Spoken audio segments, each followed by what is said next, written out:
अस्सलाम वालेकुम, hi and hello and sports pulse में आप सबको खुश आमदीद कहती हूँ। और जनाब वही हुआ जो कि सोचा था मैंने और मैंने चाहा भी था और आप लोगों से शेयर भी किया था जनाब के फाइनल में मैं देखना चाहती हूँ इंडिया वर्सेस ऑस्ट्रेलिया को, क्योंकि दो ऐसी टीमें हैं जो कि एक दूसरे को बराबर की टक्कर दे सकती हैं।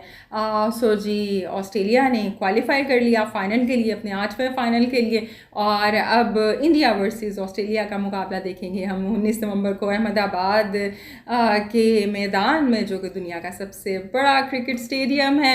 और जी, बास लोग ये भी कह रहे हैं कि अब इंडिया 2019 के बाद 2019 का बदला तो चुका लिया इंडिया ने, अब इंडिया बदला चुकाएगा 2003 का। सो जी, लेट्स सी, देखते हैं क्या होता है क्या नहीं होता है। और फिर से हमारी बेस्ट विशेज़ हैं कि मे द बेस्ट टीम विन। अच्छा जी, इस हवाले से मैच तो जो कल का हुआ सो हुआ, उस पर मैं वीडियो नहीं कर सकी, लेकिन हम उस पर काफ़ी एनालिसिस हो चुके हैं तो इस पर तो अब ज़्यादा बात करने का फ़ायदा नहीं है। लेकिन बस एक बात मैं करूँगी, जो कि कल के मैच से भी प्रूव हो गई कि इंडिया और ऑस्ट्रेलिया के अंदर देखें जो अभी तक फ़र्क आ रहा है ना, वो आ रहा है परफॉर्मेंस का। इंडिया की जो ख़ास बात है इस टूर्नामेंट में ये है कि वो एज ए टीम जीत रहे हैं। यानी कि उनकी बैटिंग तो पहले अच्छी थी, पहले से अच्छी है इंडिया की, लेकिन इस दफ़ा बैटिंग के साथ साथ बॉलिंग भी बहुत अच्छी है, कैप्टनसी भी रोहित शर्मा कमाल कर रहे हैं, फील्डिंग भी अच्छी है, यानी एज ए टीम जीत रहे हैं। जबकि ऑस्ट्रेलिया की हम बात करें तो जैसे कि मैक्सवेल की कोई एक इंडिविजुअल अच्छी परफॉर्मेंस आ गई, किसी में जंपा ने ज़्यादा विकटें ले ली। सो यहाँ पे ये हो रहा है कि सारी टीम परफॉर्म नहीं कर रही है, कोई 2-3 आगे आते हैं परफॉर्म कर देते हैं। So on the given day ये चीज़ प्रॉब्लम कर सकती है, इसी वजह से ज़्यादातर लोग कह भी रहे हैं कि इंडिया है फाइनल के लिए फेवरेट। सो बिल्कुल जनाब, एक वजह तो ये है कि इंडिया की जो टीम की परफॉर्मेंस है वो तमाम शोबों के अंदर, तमाम डिपार्टमेंट्स के अंदर बेहद अच्छी है, तमाम जो खाने हैं वो टिक हैं। जो दूसरी एक वजह है जिस पर इतनी बात नहीं की जा रही और मैं समझती हूँ it is also a very big reason कि ये जो वर्ल्ड कप है ये इंडिया के होम ग्राउंड में हो रहा है। और जब आप होम ग्राउंड में होते हैं तो वैसे ही जो आपकी परफॉर्मेंस है उसको चार चांद लग जाते हैं। और इंडिया की हम बात करें, अगर आप हिस्ट्री उठा के देख लें, रीसेंट की हम बात कर लें, श्रीलंका को कैसे आउट क्लास किया, जनाब ऑस्ट्रेलिया को कैसे अपने घर में आउट क्लास किया, या इंग्लैंड से जो टेस्ट मैचेस हुए थे 2021 में, आई डू रिमेंबर किस तरह से जो इंग्लैंड की टीम थी वो बिल्कुल टूथलेस हो गई थी। सो इंडिया की ये बात है कि वैसे तो टीम अच्छी है ही, लेकिन अपने घर में दे आर रियल बीस्ट। सो अपनी होम कंडीशंस का बिल्कुल फ़ायदा उठा रहे हैं। और देखिए, यही बात होती है कि आप होम कंडीशंस में जब खेलते हैं तो इस तरह से आप फ़ायदा उठाते हैं, आपको पता होता है कौन सी पिच कैसी है।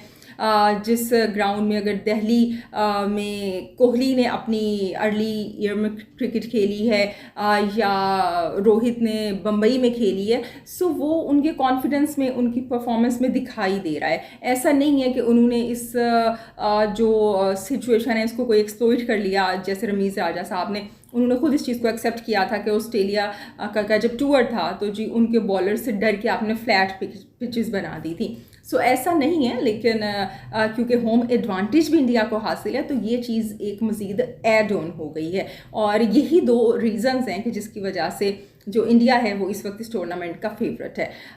सो जी, ये तो दो रीज़न्स हो गई। और जो अब हम बात करते हैं, कुछ पाकिस्तान में भी चेंजिंग्स हो रही हैं। मैंने पहले भी बताया था आपको, बल्कि मैंने क्या बताया था, ये तो अब हर जगह ज़ुबान से आम बात है, नई नई चेंजिंग्स हो रही हैं। वो बाबर का रिज़ाइन तो पुराना हो गया, नए कैप्टन भी आ गए, शान मसूद भी आ गए, और जी T20 के अंदर शाहीन भी आ गए। अब तो जी मैनेजरियल लेवल पर बातें हो रही हैं, हफीज़ जो हैं वो टीम डायरेक्टर आ चुके हैं, और इसके अलावा उनको कोचिंग की जिम्मेदारियां भी दे दी गई हैं, इस पर भी बात करेंगे। और जी वहाब रियाज को चीफ सेलेक्टर बना दिया गया है, इस पर भी बात करेंगे। लेकिन उसके साथ साथ जो इंडिया की ये कहेंगे कि जिस वर्ल्ड कप को लेके, नॉट ओनली इंडिया, इस वर्ल्ड कप को लेके जो कंट्रोवर्सीज हर दिन नई सामने आती हैं उन पर हम बात करेंगे। तो जी पहले ये हुआ कि कुछ बॉल्स का मसला हुआ कि पाकिस्तान की जानिब से रिमार्क गया कि जी जो बॉल्स हैं वो कुछ अलग दी जा रही हैं।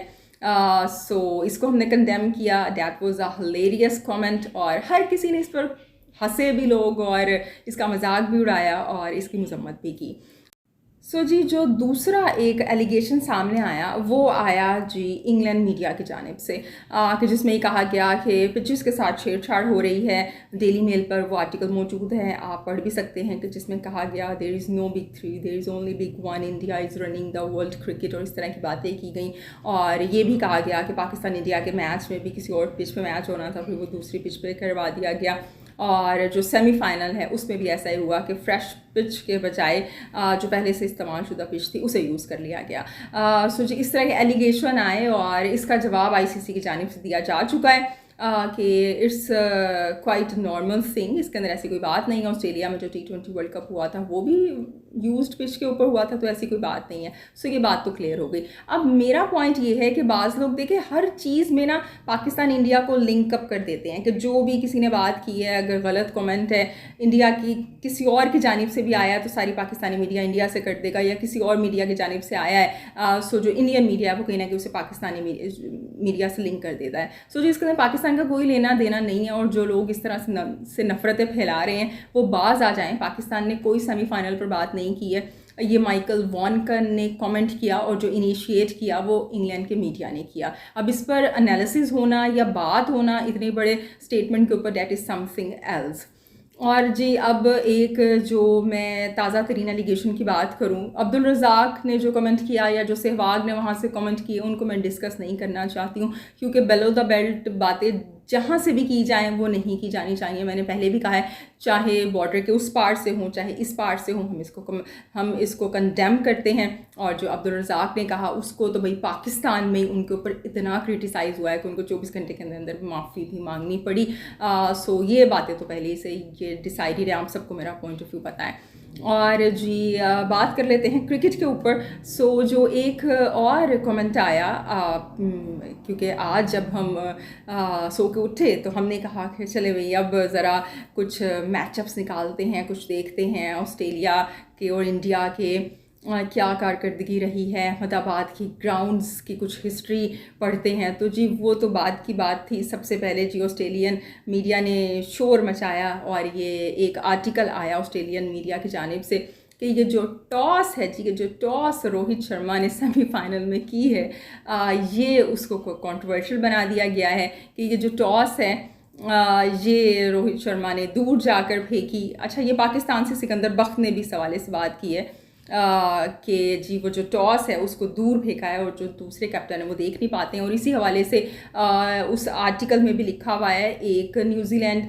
का कोई सोर्स उन्होंने मेंशन किया है कि जो सोर्स ने कहा कि जो टॉस हैं वो भी कंट्रोवर्शियल हैं, और इस तरह की बातें की गई हैं। सो देखिए अब इसके ऊपर बड़े प्रोग्राम्स भी हो रहे हैं, मैं देख रही हूँ पाकिस्तान से भी हो रहे हैं, सरहद पार से भी डिफरेंट तरह के कमेंट्स आ रहे हैं। तो मैं बस अपना यहाँ पे ये पॉइंट देना चाहूँगी कि देखें इस तरह के पॉइंट्स ना और इस तरह की बातें हर वक्त सामने आती हैं। जब भी कोई टूर्नामेंट हो रहा होता है ना, इस तरह की बातें आती हैं, और ये ऐसी कोई नई चीज़ नहीं है कि पहली दफ़ा टॉस के ऊपर कोई एलिगेशन लगा दी गई कि जी ये जो टॉस है ये कंट्रोवर्शियल है। टॉस अब का कंट्रोवर्शियल नहीं है, टॉस तो जनाब लेट 70s का कंट्रोवर्शियल है। असल में हम लोग हिस्ट्री को पढ़ते नहीं हैं, जो चीज़ जिसको समझ आ रही होती है वो बोल देता है। अब सिकंदर बख्त की बात कर लें या आकिब जावेद की बात कर लें या कुछ इस तरह के और हमारे, या जो इंडिया के कुछ इस तरह के फॉर्मर क्रिकेटर्स हैं जो कि सिर्फ अटेंशन ग्रैब करना चाहते हैं, उनकी बात कर लें तो वो बस ना, वो क्या कहते हैं ना, चलती गंगा में हाथ धोने वाली एक मिसाल है। उसमें वो कहते हैं हम भी फ़ायदा उठा लें। तो वो हिस्ट्री को पढ़ते नहीं हैं। अब देखिए ये सारी बातें क्रिकेट के अंदर जो एम्बिग्यूटीज़ हैं या जो एलिगेशंस हैं, ये कोई ऐसा नहीं है कि अब इंडिया में वर्ल्ड कप हो रहा है तो अब इंडिया के ऊपर लगा दी गई। ये हमेशा से क्रिकेट का हिस्सा रहा है, और बाज़ एलिगेशंस हैं जो वक्त गुजरने के साथ प्रूव हो गई, बाज़ जो हैं वो गलत साबित हो गई। सो इसको बिल्कुल नॉर्मल लें आप लोग, कोई इसके ऊपर बुरा मनाने की बात नहीं है। इसका मतलब है कि आप कुछ अच्छा कर रहे हैं, किसी और को कुछ नहीं मिल रहा तो वो इस तरह की बातें करना शुरू कर देते हैं। आप इस चीज़ को इस तरह से ले लें। सो जी लेट 70s का मैं इंसिडेंट यहाँ पे शेयर करना चाहूँगी कि आसिफ इकबाल उस वक्त टॉस कर रहे थे विश्वनाथ के साथ, आई थिंक।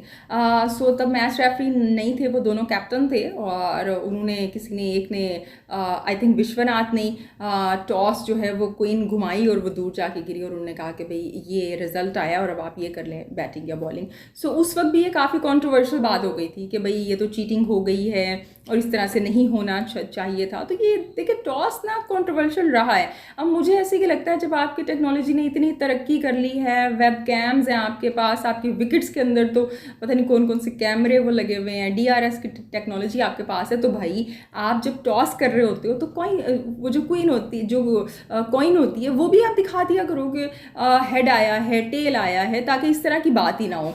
सो मेरे ख्याल से ICC को भी करना चाहिए कुछ इस हवाले से, ताकि ये जितना भी कंट्रोवर्सीज हैं, एलिगेशंस हैं, चाहे आप इंडिया की बात करें, चाहे पाकिस्तान की बात करें, चाहे इंग्लैंड या ऑस्ट्रेलिया, जिसकी भी बात करें, ताकि सबको शटअप कॉल हो जाए, सबको दिख जाए भाई ये आया है और इसमें कोई ऐसी कंट्रोवर्सी की बात नहीं है। इसके अलावा हमने देखा कि बॉल टेम्परिंग के काफ़ी इश्यूज हमने देखे, फिर जनाब बैटिंग के हवाले से हुआ कि जी और इस तरह से हुआ, साबित हुआ कि भाई वक़ार यूनुस ने बॉल टेम्परिंग की, वसीम अकरम ने बॉल टेम्परिंग की, मैच फिक्सिंग के अंदर जो सलीम मलिक हैं उनके ऊपर लाइफ बैन लगा। ये कोई ऐसी बातें नहीं है, इसका मतलब है कि कहीं ना कहीं कुछ ना कुछ तो गलत हो रहा था जो प्रूव हुआ और ये हुआ। तो क्रिकेट की दुनिया कोई इतनी सीधी सादी नहीं है, इसके ऊपर किसी को भी इसको पर्सनल लेने की ज़रूरत नहीं है कि जी पता नहीं हमला हो गया है और वो खुद नहीं जीत सके इसलिए इस तरह की बातें कर रहे हैं। तो इस तरह के देखिए नॉइज़ क्रिएट होता है।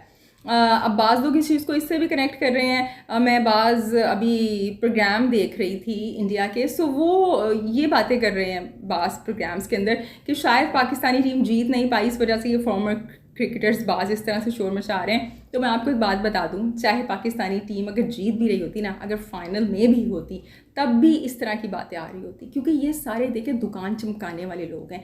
इनके पास अब बेचने को क्या है? आप सिकंदर बख्त को क्यों देखेंगे?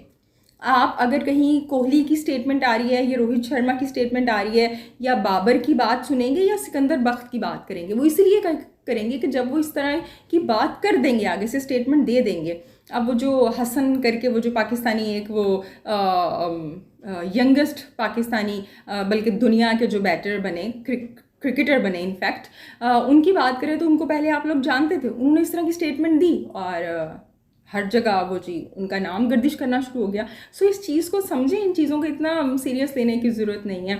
अब इसी तरह से मैं बॉल टेम्परिंग की बात करी थी, बल्कि बैटिंग के हवाले से जनाब प्रूव हुआ कि डेनिस लेली ने एक दिन आई थिंक एक दफ़ा वेस्ट इंडीज़ के खिलाफ शायद स्टील के बल्ले से बैटिंग कर दी थी। अगर हम बात करें तो सचिन तेंदुलकर पर एक मैच के लिए उनको बैन कर दिया गया था बॉल टेम्परिंग की एलिगेशन के ऊपर, लेकिन वो बाद में क्लियर हो गया। सो इसका मतलब है क्रिकेट की दुनिया कोई इतनी कोई फेयर वर्ल्ड नहीं है। इस तरह की बातें चलती रहती हैं, कहानियाँ चलती रहती हैं, पास्ट में भी हुआ है और अब भी हुआ है। ये इसके अंदर कोई ऐसी बात नहीं है कि कोई टीम हार रही है तो वो इस तरह की एलिगेशन लगा रही है, या कोई टीम जीत रही है तो वो कॉन्फिडेंट होकर इस तरह की बातें कर रही है। सो बस जो जहाँ पर सही बात मिले उसे पिक करें, और जो बकवास कर रहा हो, नॉइज़ हो, उससे आगे बढ़ जाएं, उसमें टाइम वेस्ट करने की ज़रूरत नहीं है। बाकी जो बातें गलत होती हैं उसको तो भाई हम खुलेआम कंडेम करते हैं। अभी जो ऑस्ट्रेलियन मीडिया ने भी टॉस का यहाँ पे शोर मचाया है, सो यही इसका सलूशन है कि इस चीज़ को आप फेयर कर दें कि भाई जो भी जहाँ पे टॉस हो वो टीवी पे दिखाई दे, भाई हेड आया है या टेल आया है, ताकि सबको शॉट अप कॉल मिल जाए। तो जी ये एक छोटी सी बात थी जो मैं यहाँ पे करना चाह रही थी। और अच्छा जी, पाकिस्तान की थोड़ी सी बात कर लेते हैं। सो पाकिस्तान के अंदर हफीज़ को डायरेक्टर बना दिया गया, जैसे कि पहले मिकी ऑर्थर थे। सो अब यहाँ तक तो चलें ठीक था, डायरेक्टर बन गए वो, लेकिन उनको कोच भी बना दिया गया। अच्छा देखिए पाकिस्तान में मसला ये है ना कि चीज़ों को समझते नहीं है यहाँ पे लोग। इंग्लैंड के अंदर रॉब की हैं। अब जो डायरेक्टर होता है उसका काम ये होता है कि वो ब्रिज का काम करता है, यानी टीम और जो कोचिंग स्टाफ है और जो बोर्ड है उसके दरमियान, जहाँ तक मैं समझती हूँ। उसको अंडर 19 को भी देखना है, उसको A टीम को भी देखना है, उसकी आपकी क्रिकेट को आपकी जो डोमेस्टिक क्रिकेट है उसको भी देखना है, आपकी टीम को भी देखना है नेशनल साइड की। और अब अगर कोचिंग है वो एक अलग जिम्मेदारी है। अब वो भी जनाब हफीज़ ने संभाल लिया। एक तरफ हो जाए, या तो आप डायरेक्टर बन जाएं या आप कोच बन जाएं। सो ये चीज़ आगे जाके कॉम्प्लिकेशन का बाइस बन सकती है। और जी इसके अलावा जो वहाब रियाज हैं जो कि मुशीरे खेल थे और पीएसएल भी खेलते हैं, उनको बना दिया गया है जो चीफ सेलेक्टर। अच्छा, पाकिस्तान के अंदर जैसे कि मैंने पहले भी कहा था कि पॉलिटिकल हायरिंग्स हर जगह होती हैं। इंडिया के अंदर भी कहीं ना कहीं पॉलिटिकल होल्ड है, बांग्लादेश के अंदर भी है, लेकिन पाकिस्तान के अंदर इस वक्त, या श्रीलंका का भी मैं नाम लूँगी यहाँ पे सबसे ज़्यादा है। पहले ये जो अथॉरिटी थी ये सदर के पास थी, कि जब से वज़ीर आज़म के पास आई है ना, यकीन जाने काम ख़राब होकर रह गया है यहाँ पे। या तो आप रिटायर्ड आर्मी ऑफिसर्स को देखेंगे यहाँ पे, क्योंकि पाकिस्तान के अंदर तो भाई एक लिहाज से पॉलिटिकल माशाल्लाह ही लगा हुआ है इस वक्त। सो या तो आर्मी ऑफिसर्स को आप देखेंगे, इससे पहले भी अगर हम बात करें तो, अभी क्यों, इससे पहले भी और अभी भी अच्छी अच्छी जो बड़ी बड़ी पोस्ट हैं उसके ऊपर के जिनको अलिफ बे नहीं पता, और आप जो हैं कहीं खेल स्पोर्ट्स के अंदर बैठे हुए हैं, कहीं जो आप हैं किसी एजुकेशन डिपार्टमेंट में बैठे हुए हैं। सो ये बड़ा हमारा डिलेमा है। और दूसरी ये कि पॉलिटिकल हायरिंग्स होती हैं। अच्छा चलें, चेयरमैन एक पॉलिटिकल हायरिंग होती थी, ठीक है, अब तो आप देखेंगे जो डिफरेंट पोस्ट थी वो भी पॉलिटिकल हायरिंग से फिल करना शुरू कर दिया। वहाब रियाज ये किसी से ढका छुपा नहीं है कि उनको मुशीरे खेल क्यों बनाया गया, वो किस पॉलिटिकल पार्टी से उनकी एफिलिएशन है, वो क्यों आए उस पोस्ट पे, और अब आप उनको चीफ सेलेक्टर बना दिया। सो ये देखें, पहले इंजमाम का कॉन्फ्लिक्ट ऑफ इंटरेस्ट हमने भुगता, और अब एक ऐसा खिलाड़ी जो कि पीएसएल खेल रहा है, या तो वो हर जगह से भाई वो रिटायरमेंट ले लें, लीग क्रिकेट भी ना वो खेलें, और फिर वो जनाब आके यहाँ पे लग जाएं, जबकि ये एक ऐसी बड़ी जिम्मेदारी है। तो मेरे ख्याल से तो यहाँ पे मैं समझ रही थी कि यूनुस खान को लगाया जाएगा या शाहिद अफरीदी को लगा दिया जाएगा, लेकिन Shahid Afridi, to be very honest, Shahid Afridi छोटे छोटे अब ये जो ओहदे हैं ना उनसे उनका पेट भरने वाला नहीं है। वो चाह रहे हैं कि उनको कोई बड़ा ओहदा मिले, समझ रहे हैं ना आप, वो फ्यूचर में आप उन्हें देखेंगे। अब जो है, या मैं समझ रही थी कि आमिर सुहेल को लगाया जाए, लेकिन बहरहाल चीफ सेलेक्टर वहाब रियाज को लगा दिया गया है। और अब देखते हैं जी आगे क्या होता है। अब बाज़ लोग ये भी कह रहे हैं कि जो बाबर आजम हैं उनको शायद T20 नहीं खिलाई जाएगी या वनडे नहीं खिलाई जाएगी, तो जनाब ऐसा कुछ नहीं होगा। बाबर आजम अपनी परफॉर्मेंस की बिना पे ही is a very good batter, और बल्कि उनकी परफॉर्मेंस इससे अच्छी होगी। हमने पास्ट में देखा जो रूट हार रही थी इंग्लैंड की टीम, कैप्टनसी उन्होंने छोड़ी, और बेन स्टोक जब कैप्टन बने उसके बाद उनकी परफॉर्मेंस बड़ी अच्छी हो गई। कोहली की मिसाल आपके सामने है कि जब तक कैप्टनसी थी और आपके ऊपर बड़े प्रेशर्स होते हैं, और अब देखें जब वो ऐसे बैटर खेल रहे हैं तो क्या उनकी अच्छी परफॉर्मेंस है। और इसमें उन्होंने कोई अपनी ईगो का मसला नहीं बनाया है कि नहीं जी मेरी तो ईगो का मसला है कि मैं तो पहले बैटर था और अब मैं तो पहले कैप्टन था, अब आपने मुझे हटा दिया उससे। तो अगर आप आए हैं तो आपने जाना तो है ही, ऑफ कोर्स। ऐसा थोड़ी है कि आप लिखवा के लेके आए हैं आप हमेशा कैप्टन रहेंगे। सो ये जो लोग अब सिंपैथी कार्ड खेल रहे हैं ना, बाज़ लोग पहले जिनके लिए बाबर बड़े अच्छे थे, अब वो बेचारा बाबर, इसके साथ बड़ी ज़्यादती हो गई। आई एम जस्ट अमेज्ड कि लोग किस तरह से इस तरह यू टर्न ले लेते हैं। भाई कहाँ तो वो सबसे बुरा था और आप खुद चाह रहे थे, और बिल्कुल सही फैसला हुआ है कि उसको चेंज कर दिया गया है। 4 साल के बाद एक नया सेटअप आया है, मैं कैप्टन्स की बात कर रही हूँ, नए कैप्टन आए हैं, और अब आप उसी के ऊपर गेम खेलना शुरू कर दिया आपने। सो बस ये है कि बहुत सी चीज़ें आप लोग सुनते होंगे, बहुत सी बातें आप लोग देखते होंगे, यहाँ से भी और उस तरफ से भी, यानी पाकिस्तान से भी, इंडिया से भी। तो कोशिश करें उन चीज़ों को फॉलो करें, उन बातों पे कान धरें कि जो कि एविडेंस के साथ हो, जिनकी कुछ लॉजिक बनती हो, जो कि सही बातें हों, सही बातें करने वाले लोग हों। तो फीडबैक है, it really matters a lot. आप लोगों का एक एक जो मैसेज है उसमें जो भी आप सजेशन देते हैं, पैगाम देते हैं, तारीफ़ करते हैं या तनकीद करते हैं, इट रियली मैटर्स। और जी अब आपसे कल मुलाकात होगी, और दोनों टीम्स जो कि फाइनल खेल रही हैं, इंडिया एंड ऑस्ट्रेलिया, दोनों के लिए best of luck, may the best team win. लेकिन जैसे कि मैंने कहा कि इंडिया का पलड़ा भारी है, किन वजूहात की बिना पर है ये मैंने आपको बता दिया। सो जी अब आपसे होगी कल मुलाकात। Keep smiling and stick around with an sports pulse. अल्लाह हाफिज़।